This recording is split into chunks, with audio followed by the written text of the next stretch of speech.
Welcome to the Quiet Hour. Welcome in. If you're new here, or if you've been with me from the very beginning, you know we've just come out of the season of Breathe.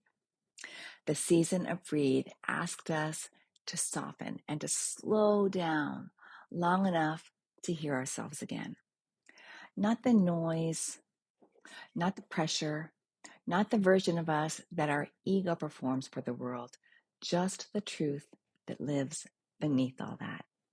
And when we finally gave ourselves that kind of space, the breath steadied, the body unclenched, and the sacred ordinary, the quiet, honest parts of our lives began to come back into view. The beauty our senses had been too overwhelmed or even too underwhelmed to notice, the things we could taste, hear, see, feel, and breathe, they all woke up. Once that space opened, we could feel ourselves again, not our roles, just the person underneath, the one we're always trying to return to. And from there, we were finally ready to listen. In that peace, we could listen through our senses to feel our truths rise. And when we let them rise, then we let them settle, and we sat with them for long enough to see ourselves again and the world through the same lens we see the sunrise or the sunset. Flaws and all, we're lovable. We're enough, not because we earned it, but because we simply exist. That was the expansion, the remembering. But here's the part we haven't talked much about. Being lovable as we are doesn't automatically mean that we're living as we are. We can know our worth and still make choices based on emotions. Emotions like fear, anger, urgency, old wounds. We can feel our essence and still fall back into old patterns that feel familiar or offer simpler payoffs. We can touch our truth and still drift away from it in the day-to-day. And when we lose our integrity, we drift from what's true. And when we lose our integrity, we drift from the person we were meant to be. Our longings and our purpose, they drift away along with it. And joy again feels untouchable. So, welcome to the new season, the season of Align. Align is about excavating who we really are, our values, our beliefs, our dreams, and then gently noticing where our lives don't match up. Not to judge ourselves, not to fix ourselves, but to understand ourselves. Most of us don't lose our joy because we're broken. We lose it because we've drifted from ourselves. We've been shaped by family expectations, by culture, fear, the need to belong. We've been performing versions of ourselves that once may have kept us safe, but they no longer fit.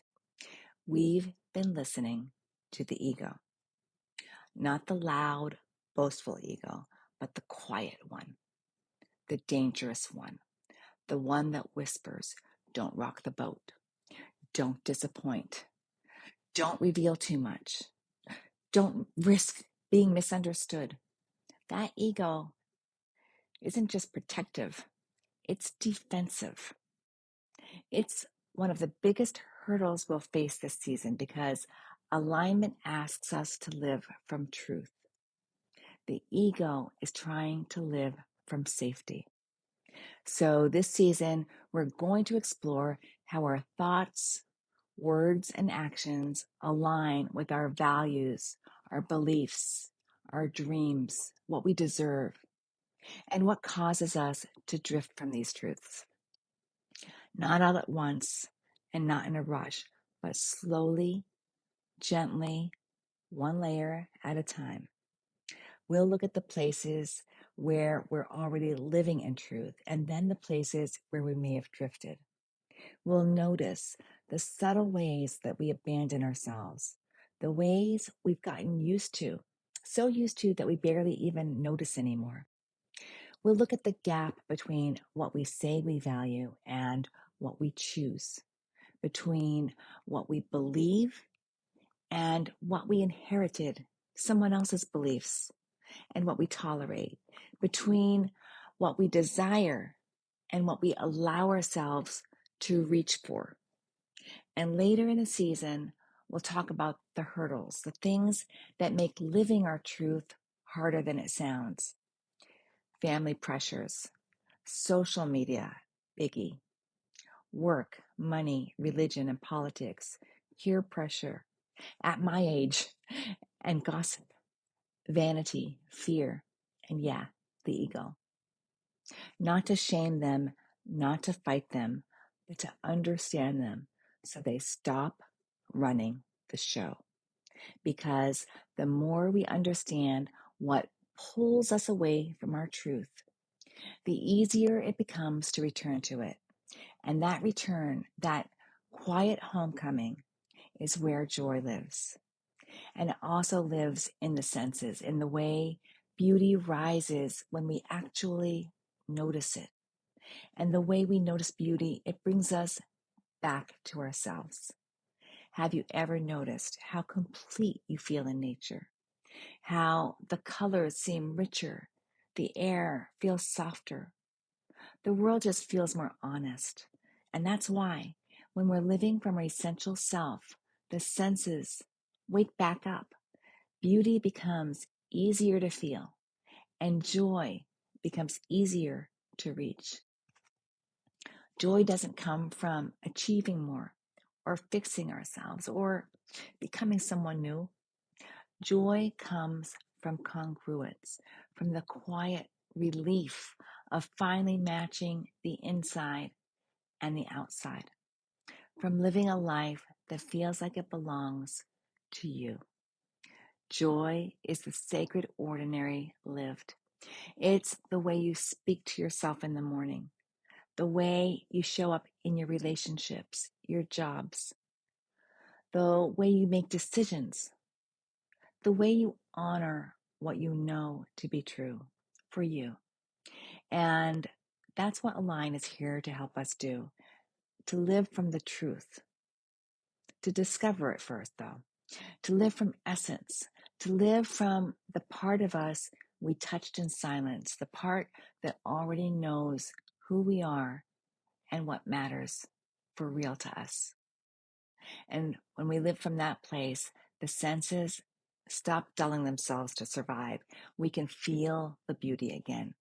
We can feel ourselves again. Joy stops being something that we chase and becomes something that we naturally return to. So, if congruence is what we're returning to, the quiet matching of our inner and outer selves, then the place to begin is right here in the breath, in the body, and in the truth that's already waiting. How about we meditate? Let's take one long, slow breath together, and then you can continue your meditation on your own, or I'd love it if you join me for this Fasta Sunday companion meditation, the season of alignment. The link is at the end of this talk, and it's also in the description. I hope to see you there. Ready? Let's take